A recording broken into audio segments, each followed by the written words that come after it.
અમદાવાદમાં 2 દિવસીય કર્ફ્યુને લઈને સમગ્ર અમદાવાદમાં ઠેર ઠેર પોલીસ બંદોબસ્ત જોવા મળી રહ્યો છે, જેમાં દરેક 4 રસ્તાઓ પર પોલીસનો કાફલો તૈનાત કરાયો છે, જેમાં પોલીસ દ્વારા દરેક આવતા જતા લોકોના ચેકિંગ હાથ ધરવામાં આવ્યા, સાથે કારણ વગર બહાર નીકળતા લોકો સામે દંડનીય કાર્યવાહી પોલીસ દ્વારા કરવામાં આવી।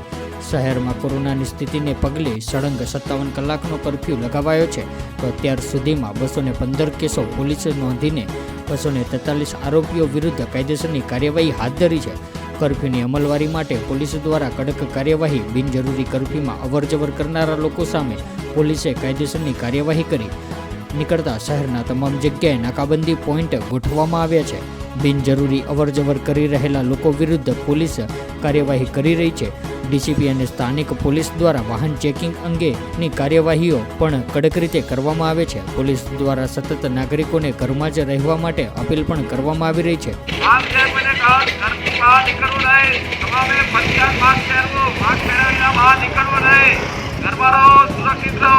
ત્યારે શહેરમાં શુક્રવારે રાત્રે 9 વાગ્યાથી સોમવારે સવારના 6 વાગ્યા સુધી કર્ફ્યુની જાહેરાત કરવામાં આવી છે। આજે કર્ફ્યુને લઈને શહેરના રસ્તાઓ સુમસામ ભાસી રહ્યા છે। રાત દિવસ દોડતું રહેતું અમદાવાદ કર્ફ્યુના કારણે અચાનક થંભી ગયું હોય તેમ જણાઈ રહ્યું છે।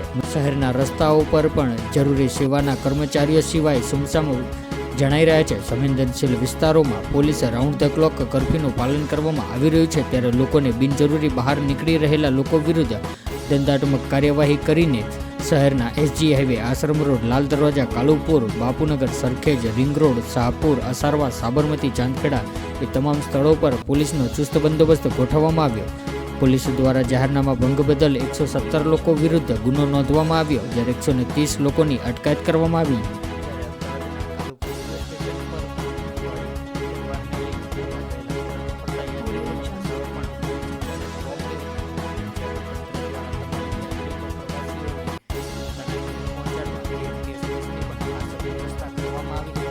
જ્યારે લોકડાઉન બાદ આવેલા 2 દિવસીય 57 કલાકના કર્ફ્યુને સોમવારે સવારે 6 કલાકે પૂર્ણ થશે તેવી સરકાર દ્વારા જાહેરાત પણ કરવામાં આવી છે, ત્યારે હજી પણ લોકો કોરોનાને લઈને ગંભીર બને અને સરકારી ગાઈડલાઇન્સનું પાલન કરીને માસ્ક, સોશિયલ ડિસ્ટન્સિંગ જાળવે તેવી ડીપી ન્યૂઝ દ્વારા અપીલ કરવામાં આવે છે।